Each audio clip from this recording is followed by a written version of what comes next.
Hello and welcome to the video lecture.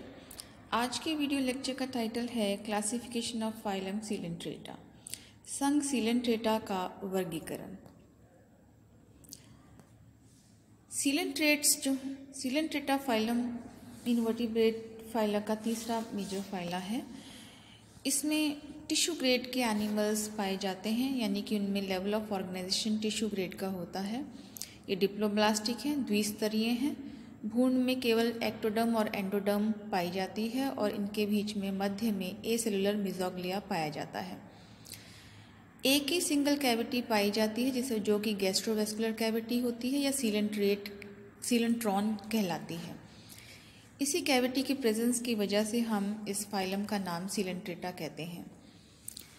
इनमें पाए जाने वाले जंतुओं में पॉलीमॉर्फिज्म पाई जाती है और बहुत ही स्पेशल कैरेक्टर है कि इनमें नेमेटोसिस्ट पाए जाते हैं जो कि स्टिंगिंग सेल्स कहलाते हैं।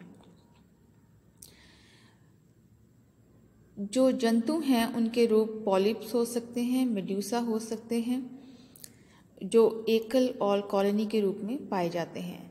लार्वा पेनुला के रूप में पाया जाता है। सीलेंट्रेट्स को आगे हम 3 वर्गों में या 3 क्लासेस में विभाजित करते हैं: class hydrozoa, class scyphozoa and class actinozoa. Class hydrozoa में जितने भी जंतु आते हैं वो पॉलीपॉइड या मेड्यूसा या फिर दोनों प्रकार के होते हैं। इनको आगे हम ऑर्डर हाइड्रोइडिया, जिसमें कि हाइड्रोविलिया आता है, हाइड्रोकोरेलिना जिसमें मिलीपोरा आता है, ट्रेकिलाइना, साइफनोफोरा जिसमें फाइसेलिया और कॉर्पिटा आता है। इन ऑर्डर्स में विभाजित करते हैं। Class Scyphozoa exclusively medusa form के होते हैं। इनमें सभी जेली फिशेस आती हैं। इनको आगे हम ऑर्डर स्टोरोमेड्यूसी, क्यूबोमेड्यूसी, कोरोनेटी, सीमोस्टोमी, राइजोस्टोमी में विभाजित करते हैं। जो स्टोरोमेड्यूसी होते हैं, इनके जो मेड्यूसा है उनका जो बेल है उनका ट्रम्पेट शेप होता है।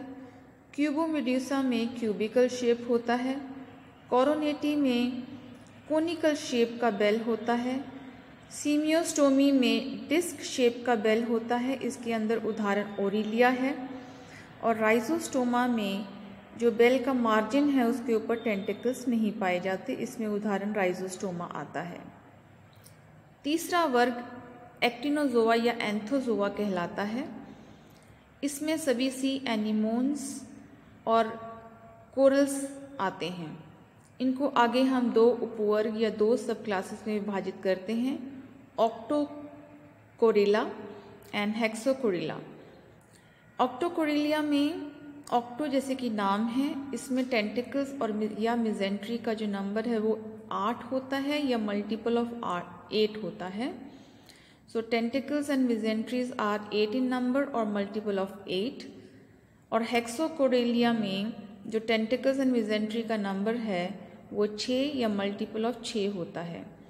ऑक्टोकोरिलिया को हम आगे ऑर्डर स्टोलिनीफेरा में विभाजित करते हैं, जिसके अंदर ट्यूबिपोरा आता है। इसके बाद टेलेस्टेशिया में, एल्सोनेशिया में डेडमैन्स फिंगर यानी कि एल्सोनियम कोरल आता है। और सीनोथिकेलिया में, गॉर्गोनेशिया के अंदर गॉर्गोनिया कोरल आता है जिसको कॉमनली सी फैन कहते हैं। एंड पेलेंटुलेशिया में, जिसके अंदर पेनेंटुला आता है जिसको कॉमनली सी पेन कहते हैं। इन ऑर्डर्स में विभाजित किया जाता है। सब क्लास हेक्सोकोरिलिया को आगे हम एक्टिनेरिया में, ज़ूएंथिडिया में, सेरिएंथेरिया में और मेड्रिपोरेरिया ऑर्डर्स में विभाजित करते हैं। एक्टिनेरिया के अंदर सी एनिमोन्स मेट्रीडियम आता है और मेड्रिपोरेरिया के अंदर जो है वो स्टैग हॉर्न कोरल मेड्रिपोरा आता है। तो कोरल्स और सी एनिमोन्स जो हैं वो तृतीय जो वर्ग है एक्टिनोजोआ या एंथोजोआ उसमें जो हैं डाले जाते हैं।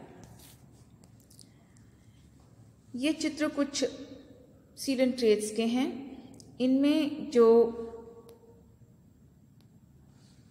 हाइड्रा है मिलीपोरा है एंड फाइसेलिया है, ये क्लास हाइड्रोजोमा में डाले जाते हैं। जेलीफिशेस ओरेलिया एंड राइजोस्टोमा स्काइफोजोमा में डाला जाता है। एंड कोरल एल्सोनियम, जिसको हम डेडमैन फिंगर कहते हैं, and gorgonacea sea fan and sea anemone metridium जो है, ये हम एक्टिनोजोआ में डालते हैं। इस वीडियो में इतना ही। Thank you for watching. यदि आपको ये वीडियो पसंद आया है तो इसे लाइक और शेयर करना ना भूलें और साथ ही साथ इस चैनल को भी सब्सक्राइब करें।